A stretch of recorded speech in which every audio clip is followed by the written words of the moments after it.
Di balik segala sesuatu yang terjadi di Timur Tengah saat ini, terdapat sebuah kebenaran mendasar yang menjelaskan mengapa keadaan menjadi seperti sekarang. Saat saya menjelaskan perkembangan terbaru di episode hari ini, Anda juga akan melihatnya dengan jelas. Saat ini, semua perhatian secara harfiah tertuju pada Selat Hormuz. Tapi kita juga berada di sana secara metaforis. Kita sedang menavigasi jalur sempit antara apa yang telah dicapai sebelum gencatan senjata dan apa yang masih kita harapkan untuk dicapai. Di satu sisi, terdapat potensi besar yang diciptakan oleh keberhasilan militer dalam beberapa minggu terakhir. Di sisi lain, ada kenyataan tentang dengan siapa kita berhadapan dan ketidakpastian tentang apa yang akan terjadi selanjutnya. Situasinya paling baik dijelaskan oleh dua analis yang saya wawancarai di acara saya dalam bahasa Ibrani di Radio Galai Israel minggu ini. Dua orang yang pernah saya kutip sebelumnya dan wawancarai di sini di podcast ini. Dan keduanya memiliki pandangan yang menarik, meskipun bertolak belakang, tentang peristiwa yang sedang berlangsung. Yang pertama adalah Moshe Ashkenazi. Moshe menggambarkan satu gambaran tentang rezim di Iran yang sudah keropos, melemah, dan kehabisan waktu. Menurut pandangannya, Iran saat ini hanyalah sebuah cangkang, sebuah negara yang seharusnya bisa menjadi pemimpin regional, namun justru menjadi sandera bagi sekelompok elit kecil yang brutal di negaranya.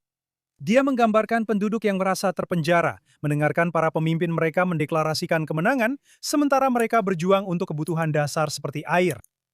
Dia berpendapat bahwa kepemimpinan rezim Iran saat ini lebih lemah dari sebelumnya, tidak lagi memiliki pengalaman, otoritas, dan alat intimidasi yang dulu pernah mereka miliki. Ashkenazi menyoroti isolasi ekonomi, runtuhnya proksi-proksi Iran, ketidakmampuan untuk membangun kembali infrastruktur militer, dan meningkatnya frustrasi internal di kalangan rakyat Iran biasa. Dia percaya bahwa rezim tersebut terluka di semua lini, baik secara militer, ekonomi maupun sosial, dan ancaman nyata terhadap kelangsungan hidupnya sekarang justru datang dari dalam. Dulu dia berpikir, rezim itu mungkin akan runtuh dalam 5 tahun, tapi sekarang dia percaya waktunya bisa jauh lebih singkat. Tapi kemudian ada sudut pandang lain, yaitu dari Dr. Doron Matza.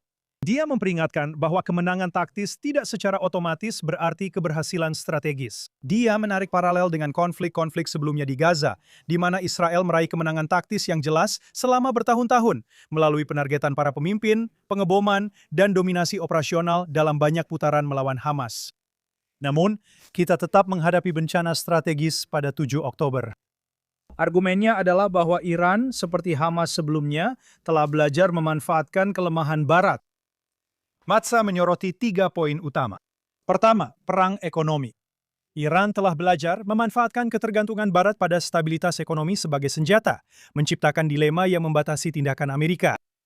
Kedua, perbedaan budaya. Masyarakat Barat mengutamakan kenyamanan dan kualitas hidup, sementara para pemimpin Iran bersedia menanggung kesulitan demi mengejar tujuan jangka panjang.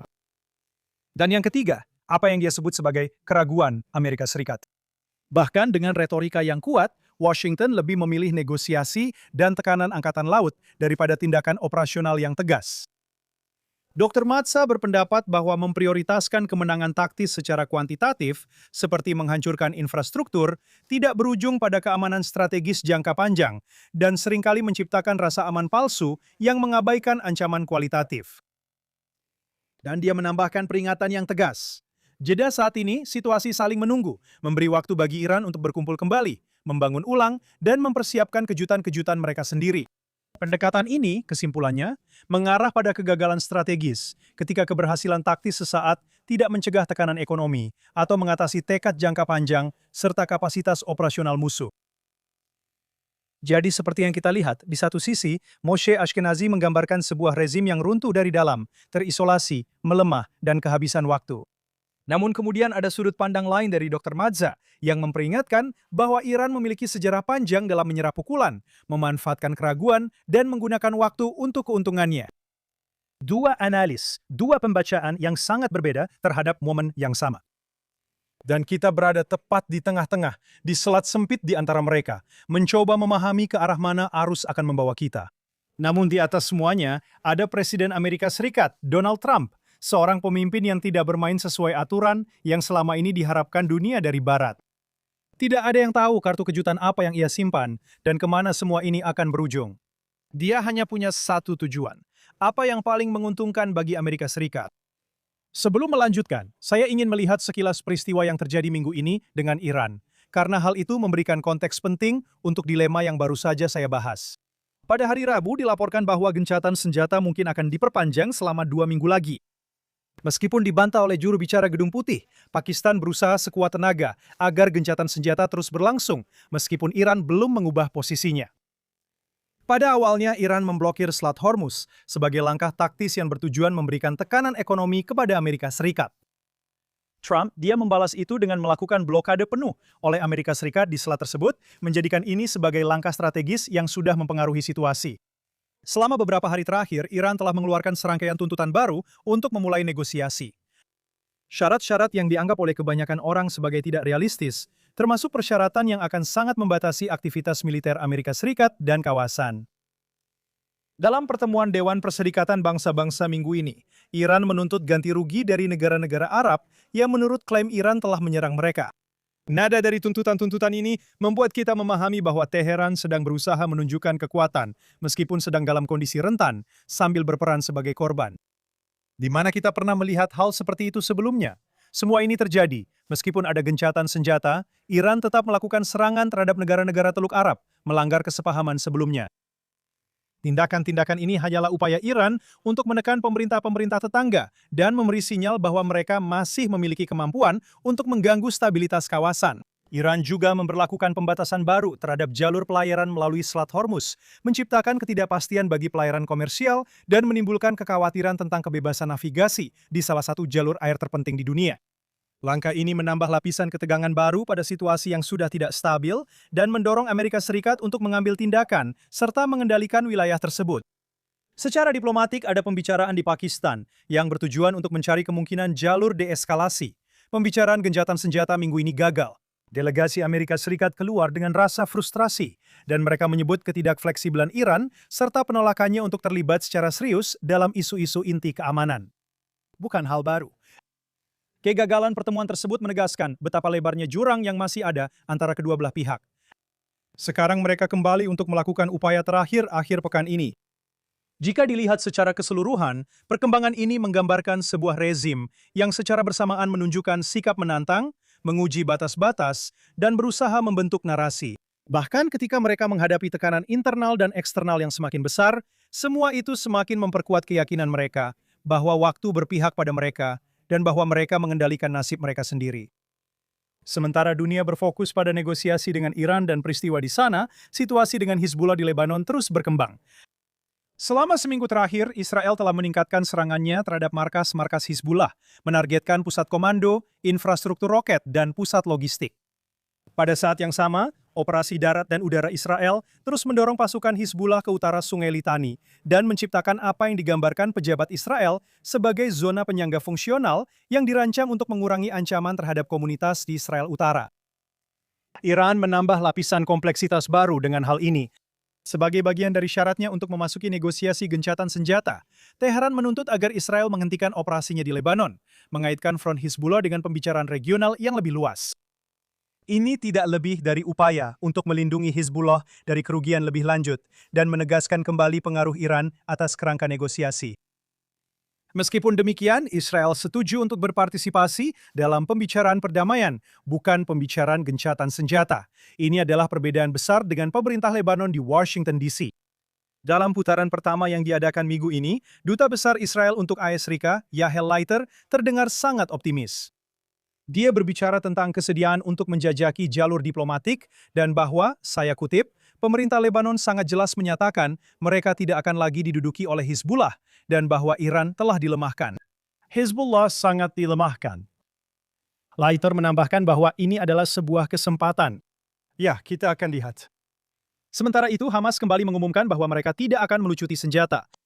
Demilitarisasi kelompok teroris tersebut merupakan bagian dari perjanjian gencatan senjata yang ditandatangani pada bulan Oktober. Namun sejak saat itu, Hamas berulang kali mengatakan bahwa mereka tidak akan menyerahkan senjatanya. Batas waktu yang ditetapkan Dewan Perdamaian yang ditunjuk oleh Trump bagi Hamas untuk menyetujui proposal pelucutan senjata telah berakhir. Batas waktu tersebut mengharuskan kelompok teroris itu menerima rencana tersebut pada akhir minggu lalu.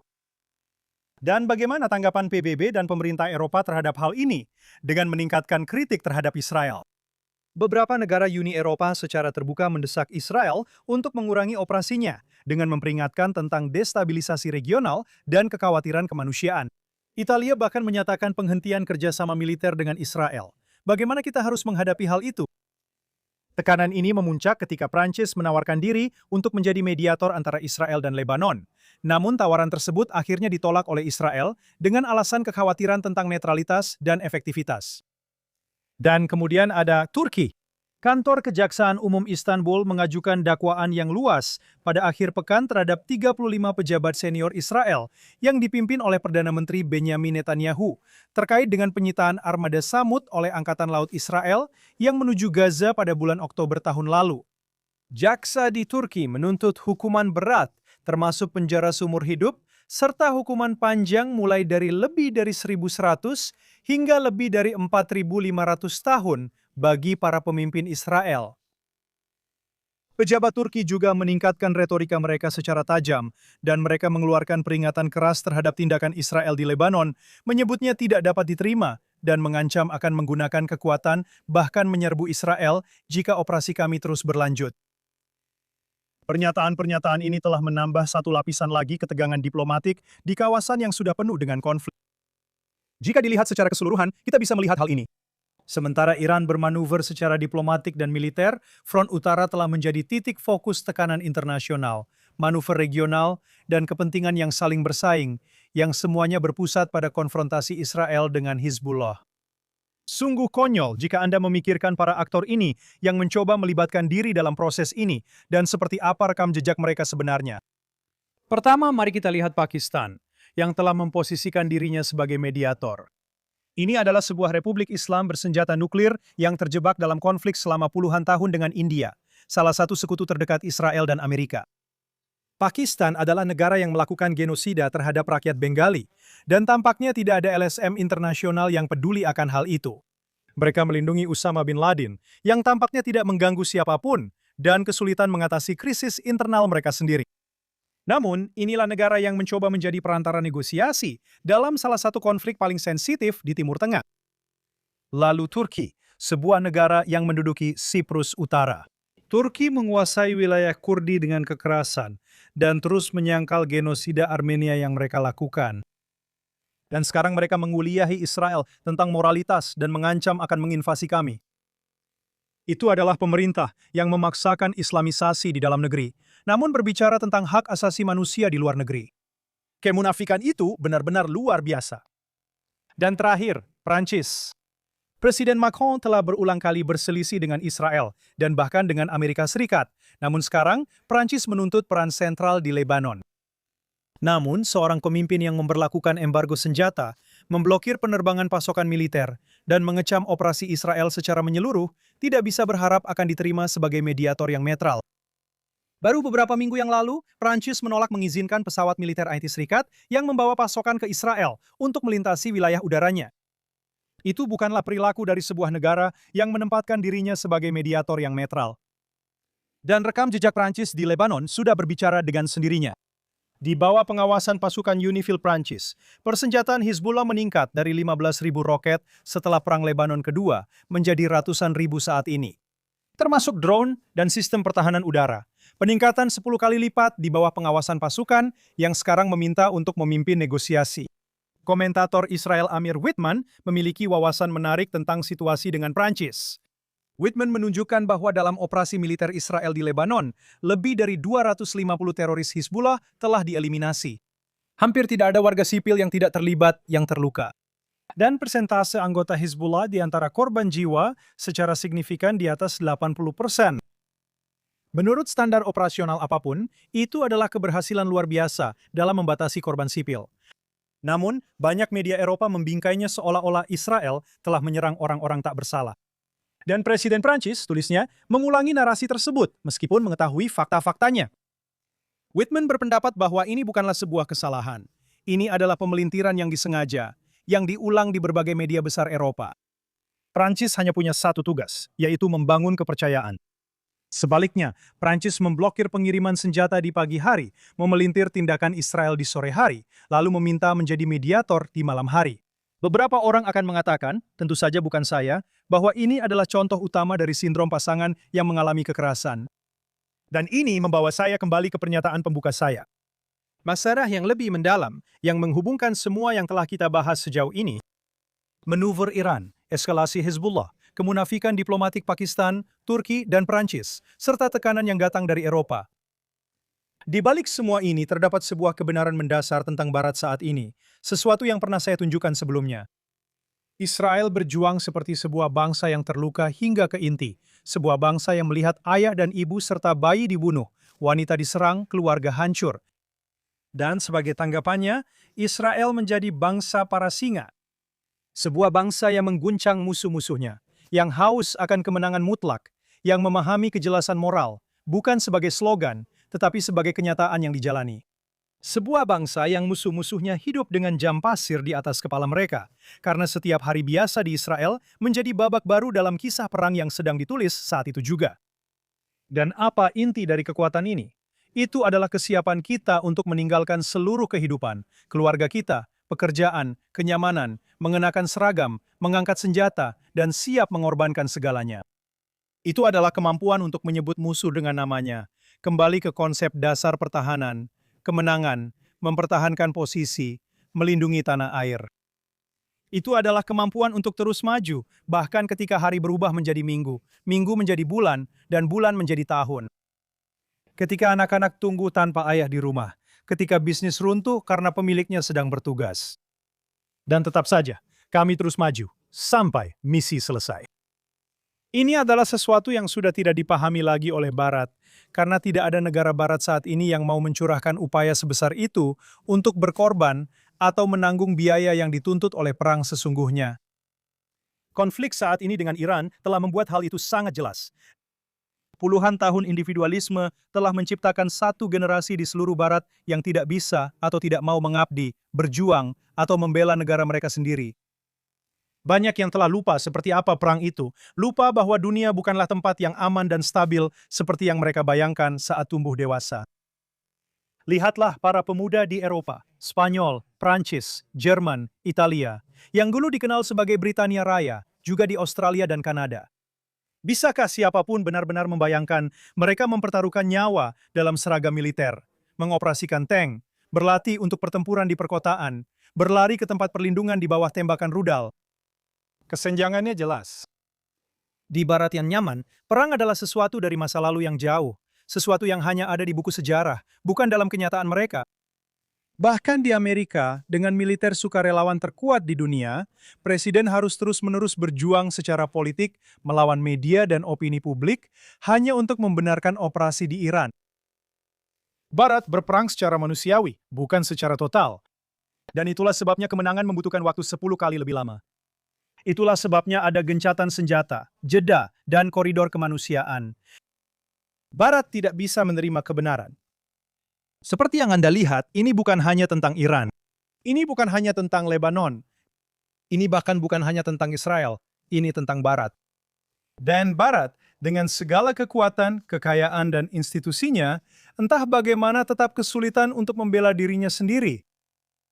Barat yang ragu-ragu menghadapi agresi, yang meragukan sekutunya sendiri, menggurui orang lain soal moralitas sambil memberdayakan rezim diktator gagal, dan menyedihkan yang secara terbuka berusaha merongrongnya.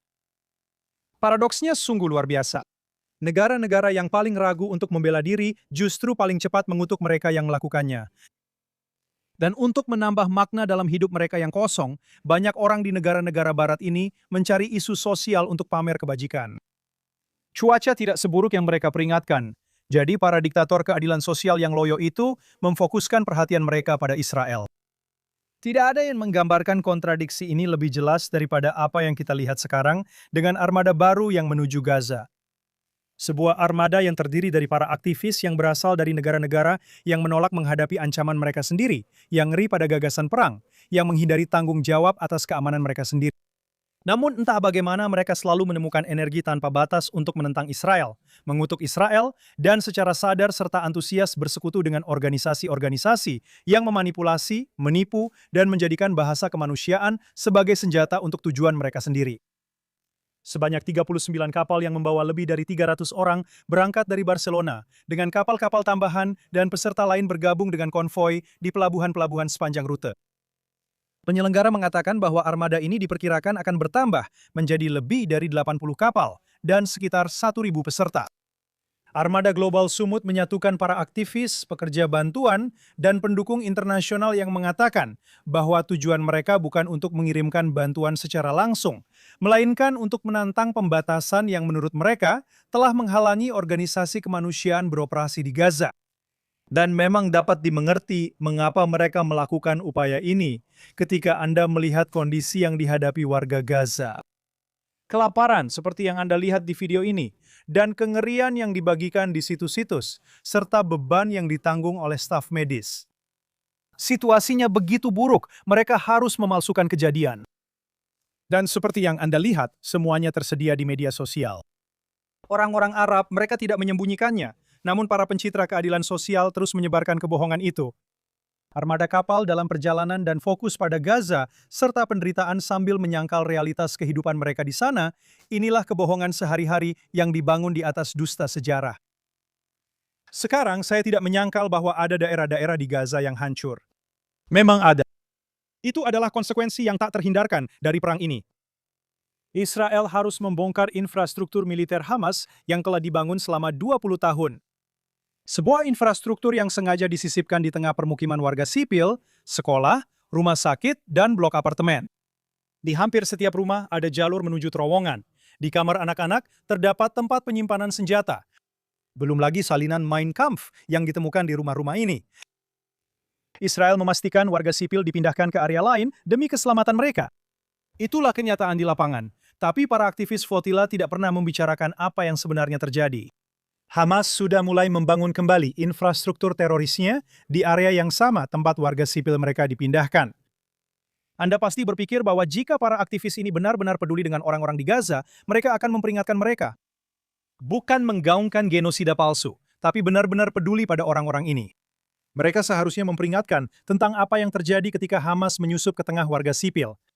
Peringatkan mereka, atau bahkan ingatkan mereka tentang bagaimana akhir siklus ini selalu sama. Tapi tidak, alih-alih melakukan sesuatu yang benar-benar bisa menyelamatkan nyawa, mereka lebih memilih untuk pamer moral dari atas kapal. Karena tidak ada yang benar-benar berubah. Konflik dengan orang Arab di sini tidak pernah tentang pendudukan. Itu tidak pernah tentang perbatasan. Itu tidak pernah tentang tanah. Ini selalu tentang sesuatu yang lebih dalam. Penolakan mutlak oleh Islam terhadap siapapun yang menolak untuk tunduk kepada mereka.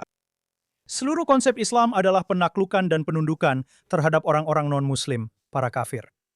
Dan karena itu, secara historis, mereka menindas setiap minoritas dan setiap komunitas non-Islam di wilayah yang mereka taklukkan di luar Jazirah Arab.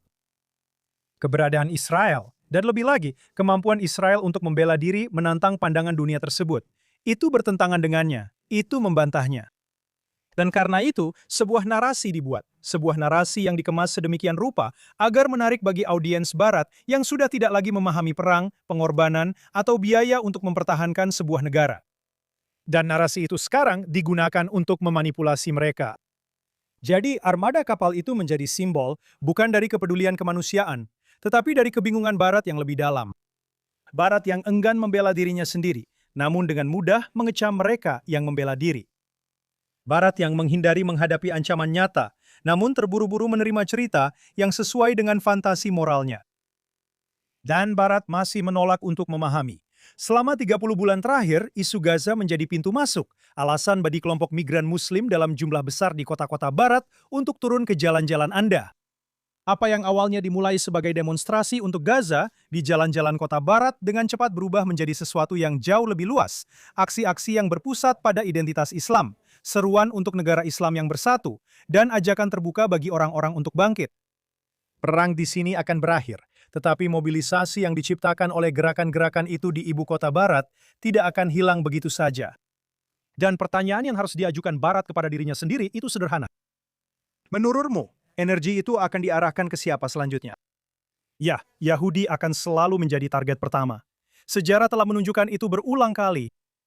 Tapi itu bukan tujuan akhirnya. Itu hanyalah permulaan. Dan konfrontasi yang sebenarnya selalu terjadi dengan masyarakat yang lebih luas, dengan siapapun yang tidak berbagi ideologi, pandangan dunia, atau kerangka agama mereka. Mereka mulai dengan kaum Sabat, tapi kemudian akan beralih ke apa yang mereka sebut kaum Minggu. Dan itu berarti target berikutnya adalah orang yang tidak percaya, orang luar, orang barat sekuler, yang menganggap pluralisme dan toleransi adalah nilai-nilai universal. Padahal tidak. Dan barat akan segera mendapat pelajaran dengan cara yang pahit. Selama berabad-abad, ambisi ekspansionis Islam di Eropa dihentikan dengan kekuatan dan pasukan militer. Namun, setelah mengetahui bahwa keinginan mereka untuk menaklukkan Eropa secara militer tidak mungkin tercapai, muncul strategi yang berbeda, yaitu strategi demografis, budaya, dan ideologis. Barat membuka jalan bagi mereka, migrasi menjadi garis depan yang baru, dan keyakinan akan penaklukan atas nama agama tidak pernah hilang. Keyakinan itu hanya beradaptasi. Apa yang kita lihat sekarang adalah hasil dari proses panjang. Sebuah gerakan Islam yang termobilisasi, percaya diri, dan penuh energi di dalam masyarakat Barat.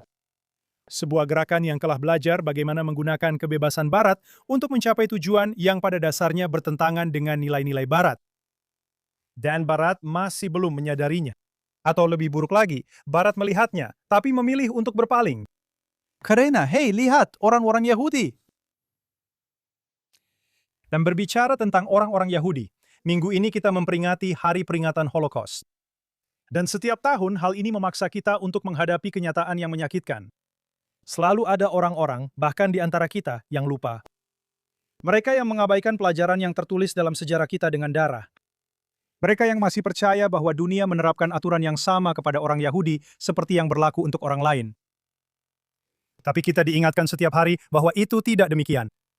Sekarang, di ponsel, tablet, dan layar komputer kita, setiap hari kita melihat contoh-contoh kekeliruan, kebohongan, fitnah, dan hal-hal yang dilebih-lebihkan tentang kita, serta kesenangan yang selama bergenerasi mereka ambil dari merendahkan kita. Tidak ada yang benar-benar peduli pada yang lemah dan yang dianiaya. Sementara dunia jarang sekali bergerak untuk menolong yang tertindas, entah bagaimana dunia selalu menemukan energi tak terbatas ketika harus mengutuk orang Yahudi. Mereka selalu menemukan cara baru untuk menganiaya kami. Dan jangan katakan padaku bahwa mereka membela warga Gaza, membela orang Arab yang menyebut diri mereka Palestina karena peduli pada rakyat yang tertindas. Mereka ini bukanlah minoritas yang dianiaya atau tertindas. Mereka adalah bagian dari dunia Arab dan Islam yang berjumlah 1 miliar, tersebar di jutaan mil, didukung oleh sumber daya keuangan yang sangat besar, dan disuarakan oleh media-media yang didanai oleh kepentingan yang sama. Mereka telah menjadi alat yang digunakan oleh kekuatan-kekuatan yang ingin melemahkan Barat dan mengguncang Amerika Serikat dari dalam. Dan Israel menghalangi mereka. Israel yang kuat, tegas, dan mampu, tidak sesuai dengan citra dan narasi yang telah ada selama lebih dari 2000 tahun. Mereka telah mencoba segala cara untuk melumpuhkan kemampuan kita dalam membela diri. Mereka memanfaatkan hukum internasional sebagai senjata, mengatur kampanye fitnah dengan liputan media yang bias. Mereka menyajikan fitnah sebagai fakta, lalu melegitimasinya melalui LSM dan badan internasional. Hal ini sekarang diperparah dengan kebangkitan kembali permusuhan teologis Kristen terhadap orang Yahudi yang telah berlangsung lama, yang kini menyebar dengan cepat melalui media sosial. Bagi para pengkritik ini, fakta bahwa orang Yahudi kembali merupakan kontradiksi terhadap keyakinan agama mereka, sehingga mereka sepenuhnya menolak legitimasi negara Israel. Jadi, kebencian tertua di dunia kembali muncul, dikemas ulang, dialihfungsikan, dan digunakan sekali lagi untuk menghasut, memobilisasi, dan memanaskan situasi. Karena masih ada orang-orang yang tidak bisa menerima bahwa bangsa Yahudi tidak lagi tak berdaya, tidak lagi tanpa negara, dan tidak lagi bergantung pada belas kasihan orang lain.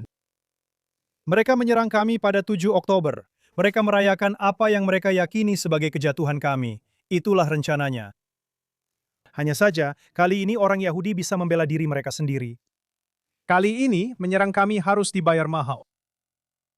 Setelah Israel mundur dari Lebanon pada tahun 2000, salah satu konsesi wilayah lainnya yang dilakukan dengan harapan mencapai perdamaian, pemimpin Hizbullah saat itu, Hassan Nasrallah, berdiri di sebuah stadion di Bin Shebael dan menyatakan bahwa Israel tidak lebih dari jaring laba-laba, lemah dan siap runtuh. Organisasinya ikut serta dalam serangan pada 7 Oktober. Nasrallah yang dikenal berbicara keras itu tewas pada September 2024 oleh Angkatan Udara Israel yang dulu ia sebut jaring laba-laba itu. Dan stadion tempat dia menyampaikan pidato itu sekarang hancur lebur. Inilah yang terjadi pada mereka yang masih percaya bahwa orang Yahudi adalah kaum lemah dan tak berdaya seperti yang dulu mereka siksa. Karena sekarang kita sudah pulang ke rumah. Ya, di tanah yang dijanjikan kepada kita 3.000 tahun yang lalu. Ya, dengan ekonomi serta kekuatan dan kemampuan yang tak terbayangkan. Dan ya, dengan pengaruh regional dan sekarang juga pengaruh global. Dengan kemampuan dan kemauan untuk menghilangkan setiap ancaman yang muncul terhadap kita, bukan karena balas dendam, tetapi karena tahu persis apa yang akan terjadi pada kita jika kita tidak melakukannya. Jadi ya, biasakan diri dengan itu. Terimalah saja. Lalu, tarik napas dan buka bukunya. Bukan hanya untuk membacanya, tapi juga untuk mendengarkan. Menjadi yang terpilih memang tidak pernah dimaksudkan sebagai sesuatu yang mudah. Itu memang tidak pernah dimaksudkan untuk membuat nyaman. Itu dimaksudkan untuk membawa sebuah pesan, pesan Tuhan ke dunia. Sebuah pesan tentang keadilan, pesan tentang moralitas, tentang martabat manusia. Sebuah pesan yang telah kami bawa selama beberapa generasi, seringkali dengan pengorbanan yang tak tertahankan. Tapi kami terus melanjutkan karena kami mengerti. Orang Kristen yang benar-benar memaknai kitab suci sering merasakan kedekatan yang mendalam dan tulus dengan umat Yahudi. Mereka menyembah Tuhan yang sama, yaitu Tuhan Abraham, Ishak, dan Yakub. Mereka menghormati firman-Nya, seperti halnya kita. Dan banyak dari mereka sangat yakin bahwa berdiri bersama Israel dan bangsa Yahudi di masa bahaya adalah jauh lebih dari sekedar posisi politik. Itu adalah tanggung jawab spiritual. Dalam momen seperti ini, ikatan itu menjadi terlihat, nyata, dan sangat bermakna. Seperti yang saya katakan, yang perlu kita lakukan hanyalah mendengarkan, memahami, dan meyakini. Dan keyakinan itu, keyakinan yang tenang, keras kepala, tak tergoyahkan, itulah yang telah membuat bangsa kita bertahan nyaris sepanjang masa. Bukan kemenangan atas mereka yang ingin menghancurkan kita, tetapi kekuatan batin yang menolak untuk mati. Ketika Anda mendengarkan para penyintas Holocaust menceritakan kisah mereka, Anda akan melihat sesuatu yang sangat menarik. Fokus mereka bukan pada kejahatan yang dilakukan kepada mereka. Fokusnya adalah pada ketangguhan mereka sendiri, penolakan mereka untuk membiarkan kejahatan memusnahkan mereka. Mereka fokus pada keluarga mereka, anak-anak, cucu-cucu, dan sekarang cicit-cicit mereka. Mereka yang 3 generasi kemudian memenuhi rumah mereka dengan kehidupan dan tawa. Mereka bangga dengan jumlah mereka. Bukan angka yang dibakar oleh Nazi di lengan mereka, tapi angka yang bersinar di hati mereka dengan setiap cabang baru dari pohon keluarga. Dan mereka berkembang di tanah yang kurang dari 1 abad yang lalu hanyalah sebuah mimpi dalam kegelapan. Dan bahkan sekarang, setelah semua yang terjadi, masih ada orang-orang yang menyangkal hubungan kita dengan iman kita, dengan sejarah kita, dan dengan tanah kita. Mereka mengklaim bahwa kita bukan keturunan dari mereka yang berdiri di Sinai, bukan pewaris dari mereka yang berjalan di tanah ini, bukan bangsa yang namanya tertulis di setiap batu di tanah ini. Suara-suara yang sama yang dulu menganiaya kita karena kita adalah orang Yahudi, sekarang bersikeras bahwa kita sama sekali bukan orang Yahudi. Orang-orang yang sama yang memburu kita karena identitas kita, sekarang menyangkal identitas itu begitu kita berdiri tegap. Dan dalam beberapa hal, mereka benar sekali. Kita tidak bisa benar-benar menyalahkan mereka. Kita bukan Yahudi seperti yang mereka ingat. Kita bukan lagi orang-orang yang tercerai-berai, tak berdaya, tanpa negara, seperti yang dulu biasa mereka tindas. Kita adalah bangsa Yahudi, seperti saat kita berjaya di tanah air kita, berakar, percaya diri, kreatif, dan bersatu. Kita tidak hanya kembali ke tanah air, kita juga telah kembali pada jati diri kita sendiri. Jadi tuduhan yang mereka lontarkan kepada kita tidak lebih dari bisikan di angin, gema dari dunia yang sudah tidak ada lagi, suara kosong dari masa lalu yang telah berlalu. Karena kita di sini, kita utuh dan kita telah pulang. Dan minggu ini kita akan merayakan itu dan menghargai 78 tahun kemerdekaan. 78 tahun kembalinya kita secara ajaib ke tanah leluhur kita. Sebuah peristiwa yang tiada duanya dalam sejarah manusia, yang hanya mungkin terjadi karena kita selalu dan akan selalu percaya. Am Israel Chai. Saya Daniel Seaman, terima kasih, dan sampai jumpa lagi bersama saya di Straight Up dari JNS TV Studios di Yerusalem, Israel.